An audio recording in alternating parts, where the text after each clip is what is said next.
ഞാൻ പോലീസിനെ വിളിക്കേണ്ടി വരുവാ.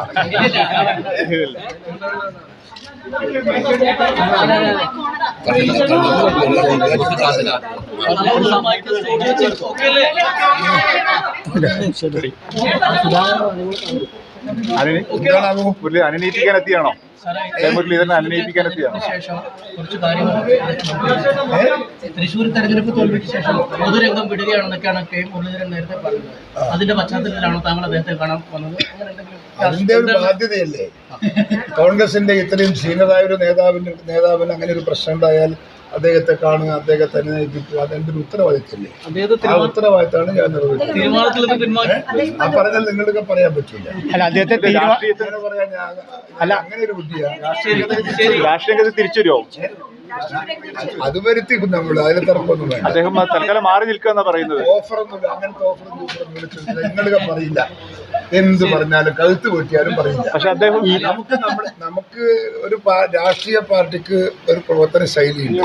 ആ ശൈലിക്കനുസരിച്ച് പ്രവർത്തിച്ചാൽ നമുക്ക് അതിന്റെ റിസൾട്ട് ഉണ്ടാക്കാൻ സാധിക്കും.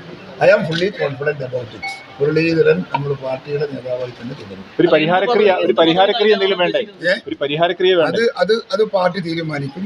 അത് വരും. അത് ഞാൻ ഒറ്റക്ക് തീരുമാനിക്കേണ്ട കാര്യമല്ല. അത് പറഞ്ഞല്ലേ, നമ്മൾ ചർച്ച ചെയ്ത് തീരുമാനിക്കും. നമ്മുടെ സീനിയർ ലീഡർഷിപ്പ് ഇരുന്ന് സംസാരിക്കും.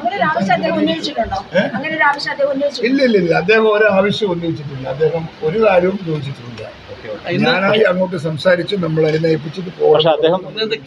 അദ്ദേഹത്തിന്റെ പരാതി കുറെ സീരിയസ് ആയ വിഷയങ്ങളില്ലേ? അദ്ദേഹം പറയുന്ന കാര്യങ്ങളിൽ കുറെ സീരിയസ് ആയ വിഷയം കൺസേൺസ് ഇല്ലേ? എന്ത് കൺസേൺസ്? ഉണ്ടെങ്കിൽ പാർട്ടി ചർച്ച ചെയ്യുന്നേ. പാർട്ടി ചർച്ച ചെയ്യും.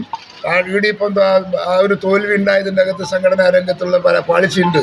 ആ പാളിച്ചയെക്കുറിച്ച് ഞങ്ങൾ അന്വേഷണം നടത്തുന്നുണ്ട്. അന്വേഷണം നടത്തി അതിന്റെ പുറത്ത് നടപടി ഉണ്ടാകും.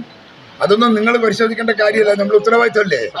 മുരളീധരന് മനസ്സിലാവുന്നില്ല. കെ മുരളീധരൻ അതിന്റെ പേരിൽ അദ്ദേഹം തൽക്കാലം പാർട്ടി പ്രവർത്തനം വിട്ടു നിൽക്കാന്നൊക്കെ പറയുന്നത് അദ്ദേഹത്തിന് മനസ്സിലാവുന്നില്ലേ ഈ വിഷയം? അത് പാർട്ടി അദ്ദേഹത്തിന്റെ വികാരം പറഞ്ഞു, അത് സ്വാഭാവികമാണ്. അതൊക്കെ ഉൾക്കൊള്ളാനുള്ള മനസ്സൊക്കെ നമുക്കുണ്ട്. നമ്മൾ പറയുന്നത് മനസ്സിലാക്കാനുള്ള കരുത്ത് അദ്ദേഹത്തിനുണ്ട്.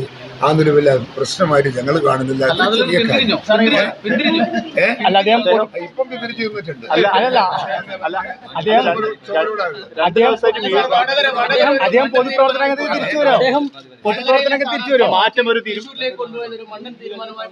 ഒരു മണ്ഡലം തീരുമാനമായിട്ടില്ല. തീരുമാനമൊക്കെ ബലിയാടായി പറയുന്നത്.